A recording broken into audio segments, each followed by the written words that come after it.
Hello hi everyone welcome to our channel. ఈరోజు మన topic RRB technicians. రీసెంట్గా RRB తన అఫీషియల్ వెబ్సైట్లో 9144 టెక్నీషియన్స్ ఉద్యోగాలకి నోటిఫికేషన్ రిలీజ్ చేసింది. ఈ వీడియోలో నేను ఆ నోటిఫికేషన్ గురించి మీకు డీటెయిల్గా ఎక్స్ప్లెయిన్ చేస్తాను. ఎక్కడ మిస్ కాకుండా వీడియో లాస్ట్ వరకు చూడండి.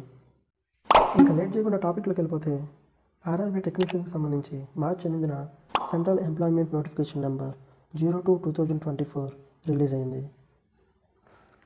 మొత్తం 9144 ఉద్యోగాలకు గాను మార్చి 9 నుంచి ఏప్రిల్ 8 వరకు అప్లై చేసుకోవడానికి అవకాశం ఇచ్చింది. అలాగే ఎవరైతే అప్లై చేసేటప్పుడు మిస్టేక్స్ చేశారో వాళ్ళ కోసం ఎడిట్ ఆప్షన్ అనేది ఏప్రిల్ 9 నుంచి ఏప్రిల్ 18 వరకు ఎనేబుల్ చేస్తుంది. ఒకసారి ఇక్కడ నోట్ అనేది ఉంది చూడండి.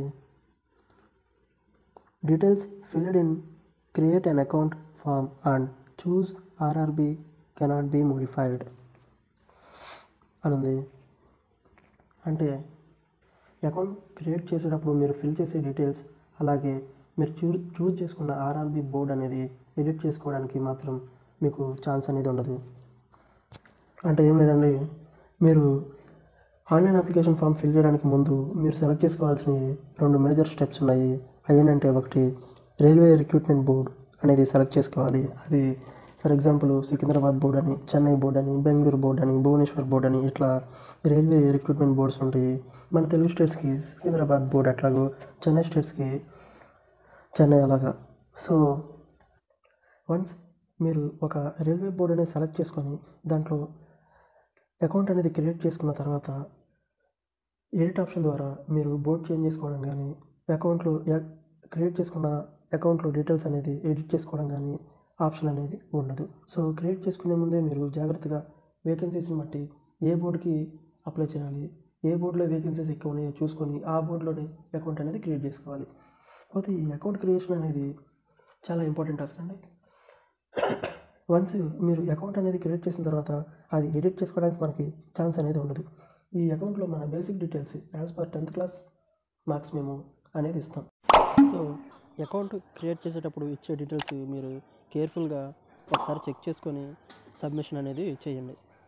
వన్స్ మీరు కనుక అకౌంట్ అనేది సబ్మిట్ చేశారంటే ఇంకా దాన్ని ఎడిట్ చేసుకోవడానికి మనకి అవకాశం అనేది ఉండదు. So be careful when creating your account. అయితే ఇప్పుడు మొత్తం 9144 పోస్టులకు గాను 2 మేజర్ కేటగిరీస్లో వేకెన్సీస్ అనేవి రిలీజ్ అయినాయి. అవేంటంటే ఒకటి టెక్నీషియన్ గ్రేడ్ 1 అలాగే టెక్నీషియన్ గ్రేడ్ 3. ఈ టెక్నీషియన్ గ్రేడ్ 1కి సంబంధించి మొత్తం 1092 పోస్టులు, అలాగే టెక్నీషియన్ గ్రేడ్ 3కి సంబంధించి 8052 పోస్టులు ఉన్నాయి. అయితే ఈ టెక్నీషియన్ గ్రేడ్ 1కి సంబంధించి మనం బేసిక్ పే ఎంత ఉండేదో చూద్దాం. 29200. అలాగే అయితే ఈ కేటగిరీకి సంబంధించి మెడికల్ స్టాండర్డ్స్ అనేవి B1 కేటగిరీ కిందకి వస్తాయి. అలాగే టెక్నీషియన్ గ్రేడ్ 1 సిగ్నల్కి సంబంధించి ఏజ్ లిమిట్ అనేది 18 నుంచి 36 దాకా ఉండాలి. టెక్నీషియన్ గ్రేడ్ 3కి ఏజ్ లిమిట్ అనేది 18 నుంచి 33 సంవత్సరాలు. అలాగే ఈ టెక్నీషియన్ గ్రేడ్ 3లో చాలా రకాల పోస్టులు ఉన్నాయి. ఆ పోస్టులకు సంబంధించి వేరు కేటగిరీస్లో వేరు ట్రేడ్స్ ద్వారా ఎవరైతే ఐటీఐ కంప్లీట్ చేశారో వాళ్ళు మాత్రమే eligible. Next point important instructions. ఈ ఇంపార్టెంట్ ఇన్స్ట్రక్షన్స్లో కొన్ని మేజర్ ఇన్స్ట్రక్షన్స్ ఉన్నాయి. అవి మీకు ఇప్పుడు ఎక్స్ప్లెయిన్ చేస్తాను. ఇక్కడ హైలైట్ చేసిన సెంటెన్స్ అనేది ఒకసారి చదువుదాం. Candidates waiting for final results of prescribed educational technical qualifications are not eligible to apply. అంటే ఏం లేదండి, ఎవరైతే ఐటీఐ కానీ, డిప్లొమా కానీ, బీటెక్ కానీ ఫైనల్ ఇయర్ చదువుతూ లేదా కంప్లీట్ చేసి రిజల్ట్ కోసం వెయిట్ చేస్తున్నారో అటువంటి వాళ్ళు ఈ నోటిఫికేషన్కి అప్లై చేయడానికి అనర్హులు. ఇప్పుడు నెక్స్ట్ పాయింట్ చూద్దాం. చూడండి, హైలైట్ చేసిన సెంటెన్స్లో మెడికల్ ఫిట్నెస్ గురించి మనకి ఇంటిమేట్ చేశారు. Candidates must ensure that they fulfil the prescribed medical standards for the post they are opting for. Candidates who are found medically unsuitable for the opted post shall not be given any alternate appointments. మనకు సంబంధించిన మనం apply చేసిన పోస్ట్కి సంబంధించి మనం medically unfit అయితే మనకి alternate post అనేది ఇవ్వరండి. మనం ఇంకా ఆ రిక్రూట్మెంట్ నుంచి వెనుదిరిగినట్టే. అలాగే నెక్స్ట్ పాయింట్ చూడండి, ఇక్కడ హైలైట్ చేసిన సెంటెన్స్లో candidates can choose only one RRB in pay level and indicate their preference of railway zone and post categories notified for which the candidate is interested to apply and eligible in that choose an RRB only. ఎవరైతే ఈ నోటిఫికేషన్కి apply చేస్తున్నారో ఆ student ఒక railway recruitment బోర్డుకి మాత్రమే apply చేయడానికి వీలుంటుంది. ఇప్పుడు పాయింట్ నెంబర్ 10 చూద్దాం. ఇక్కడ హైలైట్ చేసిన సెంటెన్స్లో after the submission of the online application if a candidate wishes to further modify or correction any details except details filled in create an account form and choose an RRB he or she may do so by paying a modification fee of 250 rupees for each occasion from April 9th to April 18th. Details filled in create an account form including email ID and mobile number and choose an RRB cannot be changed. అంటే ఏంటంటే మనం account అనేది create చేసుకునేటప్పుడు ఇచ్చిన details అలాగే account create చేసుకునే ముందు select చేసుకునే ఆర్ఆర్బీ అనేది ఎడిట్ చేసుకోవడానికి ఛాన్స్ ఉండదు. ఆ రెండు తప్ప అప్లికేషన్ ఫామ్ మనం ఎడిట్ చేసుకోవడానికి ఏప్రిల్ 9వ తారీఖు నుంచి ఏప్రిల్ 18వ తారీఖు వరకు మనకి ఎడిట్ ఆప్షన్ అనేది ఆర్ఆర్బీ తన అఫీషియల్ వెబ్సైట్లో ఎనేబుల్ చేస్తుంది. సో స్టూడెంట్స్, మీరు అప్లికేషన్ ఫామ్ అనేది ఫిల్ చేసే ముందు ఏ ఆర్ఆర్బీ బోర్డుకి అప్లై చేయాలనుకుంటున్నారో ఆ ఆర్ఆర్బీ బోర్డుకి సంబంధించి వేకెన్సీ డీటెయిల్స్ అనేది పూర్తిగా చెక్ చేసుకొని ఆ తర్వాత ఆ ఆర్ఆర్బీ బోర్డుకి సంబంధించి అఫీషియల్ వెబ్సైట్లో అకౌంట్ క్రియేట్ చేసుకునేటప్పుడు మీరు కేర్ఫుల్గా 1-2 సార్లు అప్లికేషన్ అనేది చూసుకున్న తర్వాతే అకౌంట్ అనేది క్రియేట్ చేసుకోండి. వన్స్ మీరు అకౌంట్ క్రియేట్ చేసుకునేటప్పుడు ఏదైనా మిస్టేక్ చేస్తే అది పొరపాటున మీరు అకౌంట్ అనేది క్రియేట్ చేసేస్తే ఆ డీటెయిల్స్ అనేది మీరు ఎడిట్ చేసుకోవడానికి ఇంకా ఛాన్స్ అనేది ఉండదు. So all of you students be careful while filling your account details. ఒకసారి ఈ హైలైట్ చేసిన సెంటెన్స్ ఒకసారి చూద్దాం. Shortlisting of candidates for document verification and medical examination shall be done RRB wise at the ratio of 1:1 of the vacancies of that RRB. It will be based on their merit in CBT 1. Normalization of marks will be done for CBT held in multiple shifts. అంటే ఏం లేదండి, ఎవరైతే students CBT 1 merit లిస్ట్లో qualify అవుతారో వాళ్ళని 1:1 రేషియోలో document వెరిఫికేషన్కి మెడికల్కి RRB board అనేది ఇన్వైట్ చేసేది. ఇక్కడ నార్మలైజేషన్ గురించి కూడా ఇంటిమేట్ చేశారు.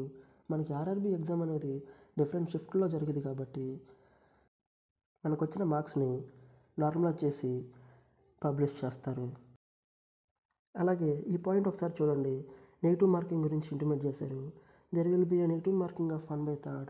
అంటే ఏం లేదండి, మనం కనుక ఒక 10 క్వశ్చన్స్ అటెంప్ట్ చేసి వాటిల్లో 3 తప్పులు పెట్టామనుకోండి, అప్పుడు మనకు వచ్చే మార్క్స్ ఏంటంటే 3 తప్పులకు గాను ఒక రైట్ ఆన్సర్ తీసేస్తారు. సో 3 తప్పులు ప్లస్ ఒక రైట్ ఆన్సర్ అయిపోతే మనకి రిమైనింగ్ వచ్చే మార్క్స్ 6 మార్క్స్ అండి.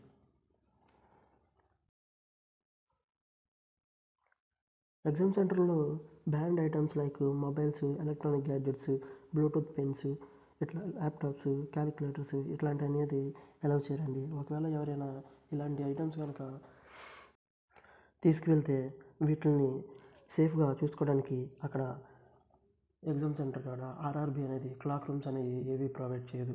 ఒకవేళ మీరు కనుక ఇలాంటి ఐటమ్స్ అనేవి తీసుకెళ్తే దానికి పూర్తి బాధ్యత మీరేనండి. అలాగే ఇప్పుడు జనరల్ ఇన్స్ట్రక్షన్స్ గురించి కూడా ఒకసారి చూద్దాం. వీటిలో కొన్ని హైలైట్ పాయింట్స్ అనేవి ఉన్నాయి. వాటి గురించి మీకు 1 by 1 ఎక్స్ప్లెయిన్ చేస్తాను. ఇక్కడ పారా నెంబర్ 1.5 అనేది ఒకసారి చూడండి, హైలైట్ చేసి ఉన్నాయి. Candidates who submit more than one application form for a pay level against the central employment notification will be summarily rejected and will be debarred from all further examinations of RRB and railway recruitment cells. అంటే meaning ఏంటంటే ఎవరైతే student ఒక board నుంచి ఒక application కాకుండా అంతకంటే ఎక్కువ applications కనుక అప్లై చేస్తే అది ఆర్ఆర్బీ అనేది ఐడెంటిఫై చేసి వాళ్ళ అప్లికేషన్ ఫామ్ని రిజెక్ట్ చేసి అలాంటి వాళ్ళని ఫ్యూచర్ ఎగ్జామ్స్ నుంచి డిబార్ చేస్తుంది. నెక్స్ట్ సెంటెన్స్ 1.7 చూస్తే candidates who have been dismissed for services by Government of India or state government, PSU, any other government organizations are not eligible and should not apply. అంటే ఎవరైతే government services నుంచి dismiss అయ్యారో వాళ్ళు ఈ railway ఎగ్జామ్స్కి apply చేసుకోవడానికి అనర్హులు. అలాగే పారా నెంబర్ 2.0 ఒకసారి మనం చూస్తే వేకెన్సీస్ గురించి మనకి ఇన్ఫామ్ చేశాడు. Please note that these vacancies May increase or decrease as per the requirements of railway administration. అంటే ఏంటంటే రైల్వే బోర్డు అనేది నోటిఫికేషన్లో ఇంటిమేట్ చేసినట్టు మొత్తం 9,144 పోస్టులని దానికి అనుగుణంగా పెంచవచ్చు లేదా తగ్గించే అవకాశాన్ని రైల్వే రిక్రూట్మెంట్ బోర్డుకి ఉంది. మనం ఇందాకలా టెక్నీషియన్స్ గ్రేడ్ 1కి సంబంధించి B1 మెడికల్ స్టాండర్డ్స్ గురించి మాట్లాడుకున్నాం. ఈ మెడికల్ స్టాండర్డ్స్ గురించి ఇప్పుడు ఒకసారి చూద్దాం.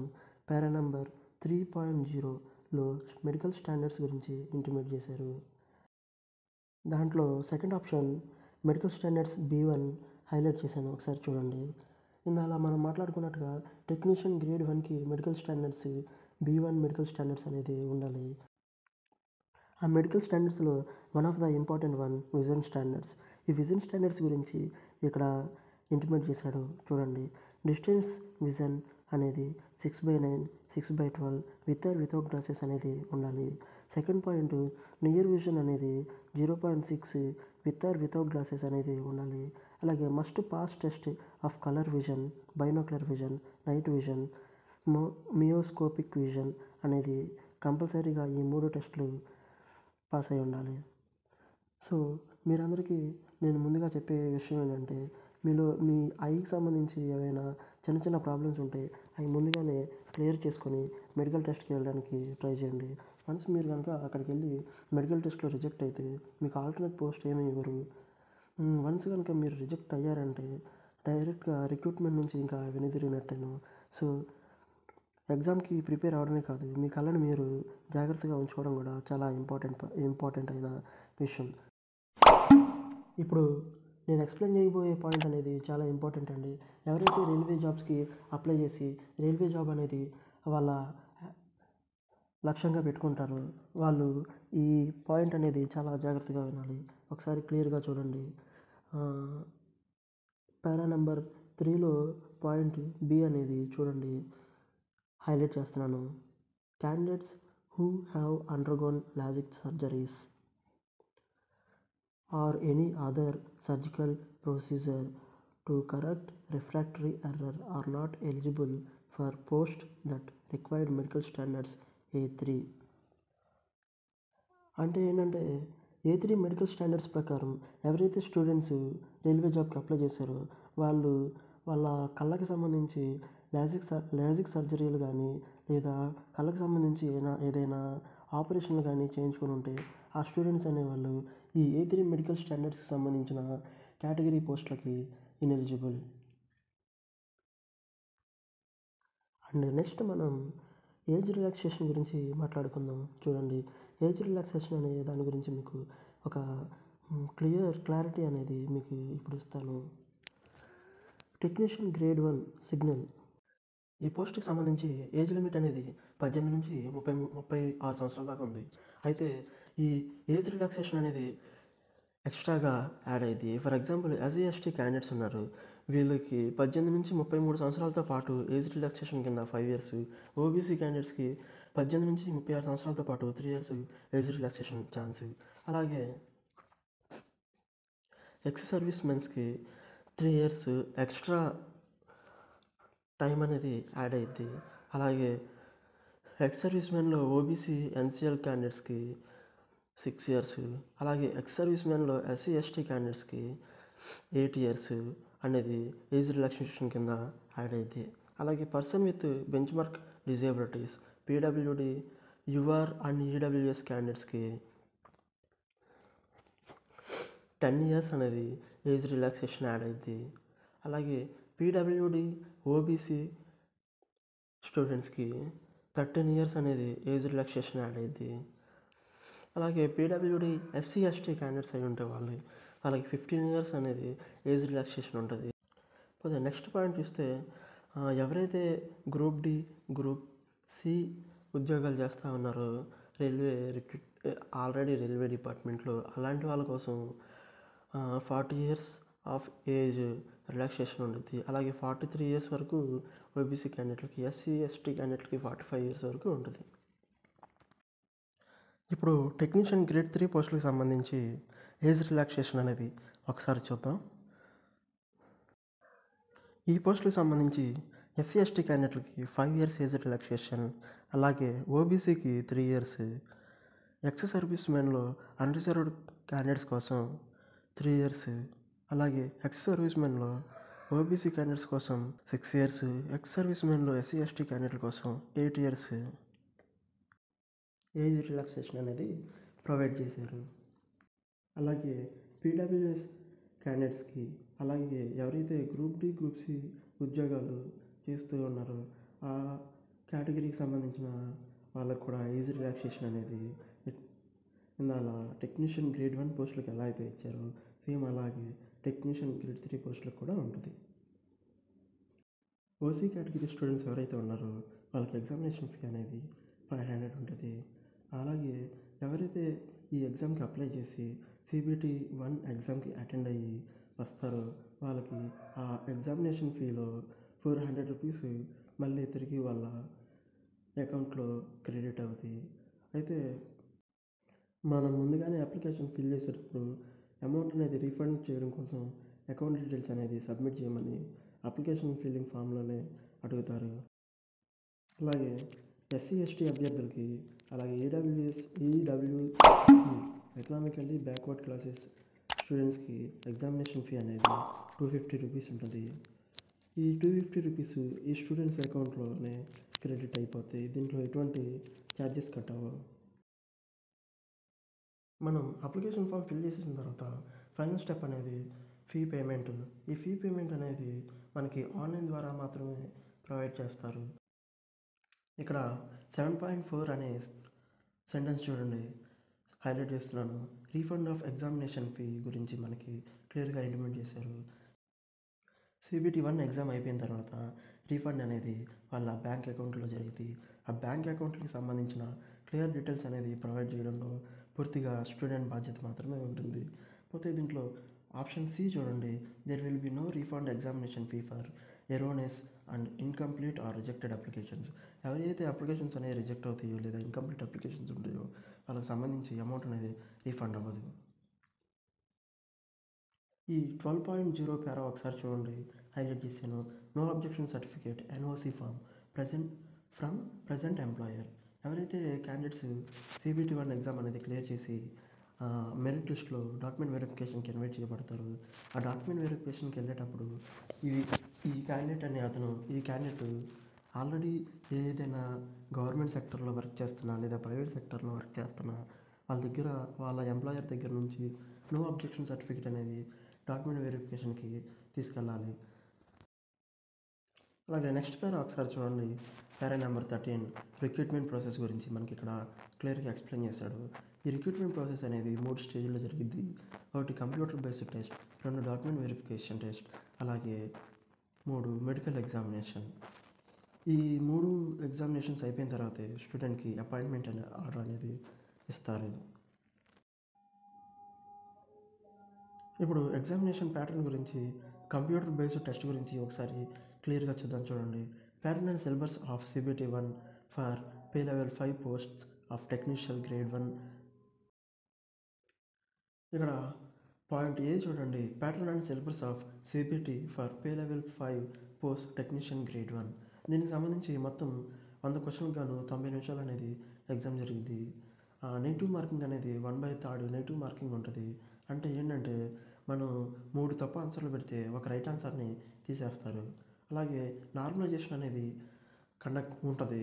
నార్మలైజేషన్ అంటే ఏంటంటే స్టూడెంట్స్ మనకి ఎగ్జామినేషన్ అనేది డిఫరెంట్ షిఫ్ట్లో జరిగిద్ది. సో ఈ షిఫ్ట్లన్నింటినీ కలిపి నార్మలైజేషన్ చేసి మన మార్క్స్ని నార్మలైజేషన్లో పెంచడం జరుగుతుంది. నార్మలైజేషన్లో మార్క్స్ పెరగడం అనేది మనం ఎగ్జామ్ రాసిన షిఫ్ట్ను బట్టి డిపెండ్ అయి ఉంటుంది. మనకి ఫర్ ఎగ్జాంపుల్ మన క్వశ్చన్ పేపర్ కొంచెం టఫ్గా ఉందంటే మన నార్మలైజేషన్ మార్క్స్ కొంచెం పెరిగే అవకాశం ఎక్కువ ఉంది. అలాగే మన క్వశ్చన్ పేపర్ ఈజీగా ఉంటే నార్మలైజేషన్లో మార్క్స్ అంత చేంజ్ అయ్యే అవకాశం ఉండదు. అలాగే మినిమం క్వాలిఫైయింగ్ పర్సంటేజ్ అనేది యూఆర్ క్యాండిడేట్స్కి 40%, ఓబీసీకి 30%, ఎస్సీ ఎస్టీకి 30 and 25% ఉన్నాయి. ఈ మినిమం క్వాలిఫికేషన్ మార్క్స్ అండి. అలాగే ఇక్కడ పాయింట్ నెంబర్ 5 చూడండి. The marks scored in CBT shall be counted for shortlisting of candidates for further stage of this recruitment process. CBT 1లో వచ్చిన మార్కుని బట్టి మనకి నెక్స్ట్ రిక్రూట్మెంట్ ప్రాసెస్కి మనల్ని ఎంపిక చేస్తారు. యాక్చువల్గా ఈ టెక్నీషియన్ ఉద్యోగానికి సంబంధించి మనకి ఒక ఎగ్జామే కాబట్టి ఉంటుంది. మనం కుదిరినన్ని ఎక్కువ మార్క్స్ సిబిటిలో గెయిన్ చేసుకోవడానికి ట్రై చేయాలండి. ఇప్పుడు టెక్నీషియన్స్ గ్రేడ్ 1కి సంబంధించి సిలబస్ ఒకసారి చూడండి. General awareness, general intelligence and reasoning, అలాగే basics of computer and applications, అలాగే mathematics, basic science and engineering. Syllabus గురించి చూసాం కదా. అయితే ఇప్పుడు ఏ టాపిక్ నుంచి ఎన్ని మార్క్స్కి వెయిటేజ్ ఉందో చూడండి. జనరల్ అవేర్నెస్కి 10 మార్క్స్, జనరల్ ఇంటెలిజెన్స్ అండ్ రీజనింగ్కి 15 marks, basics of computer and its అప్లికేషన్కి 20 మార్క్స్ 20 క్వశ్చన్స్, మ్యాథమెటిక్స్కి 20 మార్క్స్ 20 క్వశ్చన్స్, అలాగే బేసిక్ ఇంజనీరింగ్ అండ్ సంబంధించి 35 మార్కులకి 35 క్వశ్చన్లు, 100 మార్క్స్ టోటల్ వెయిటేజ్ అండి. అలాగే డ్యూరేషన్ అనేది 90 minutes ఇచ్చారు మనకి, అంటే గంటన్నర. అలాగే ఇప్పుడు syllabus and pattern of CBT 1 pay level 2 technician grade 3కి సంబంధించి చూడండి. దీనికి కూడా 100 మార్క్స్కి 90 నిమిషాలు ఎగ్జామ్ జరిగింది. అలాగే నెగిటివ్ మార్కింగ్ అనేది 1/3 ఉంటుంది. అలాగే నార్మలైజేషన్ కూడా ఈ ఎగ్జామ్కి ఉంటుంది. Minimum pass percentage of marks కూడా యూఆర్ ఈడబ్ల్యూఎస్ క్యాండిడేట్స్కి 40%, ఓబీసీ క్యాండిడేట్లకి 30%, అలాగే ఎస్సీ ఎస్టీ క్యాండిడేట్లకి 30-25% అనేది మినిమం పాస్ పర్సంటేజ్ ఉంటుంది.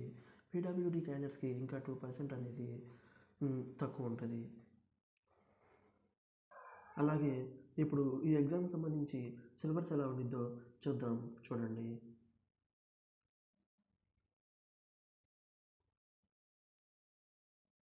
Mathematics, general intelligence and reasoning, general science, general awareness, ఇలా 4 టాపిక్స్ నుంచి మాత్రమే ఈ ఎగ్జామ్ కండక్ట్ చేస్తారు.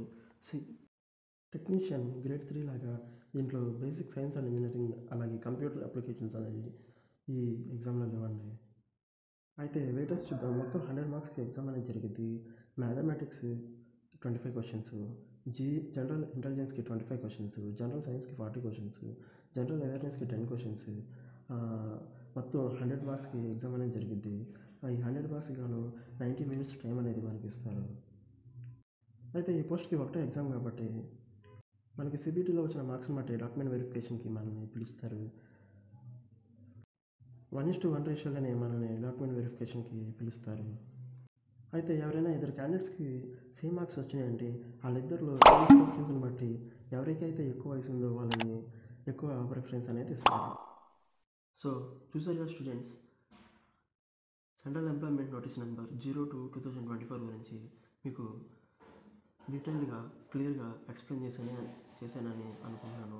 ఈ వీడియో ఎవరికైనా నచ్చితే లైక్ చేయండి, సబ్స్క్రైబ్ చేయండి, మీ ఫ్రెండ్స్కి ఈ ఛానల్ని సజెస్ట్ చేసి, ఎవరైనా ఆర్ఆర్బీ ఎగ్జామ్స్కి ప్రిపేర్ అయ్యే స్టూడెంట్స్ ఎవరైనా ఉంటే వాళ్ళని మన ఛానల్ని సబ్స్క్రైబ్ చేసుకొని ఫాలో అవ్వమని చెప్పండి. ఇక్కడి నుంచి మన ఛానల్లో అర్థమెటిక్ రీజనింగ్ క్లాసెస్ కూడా చెప్పడం జరుగుతుంది.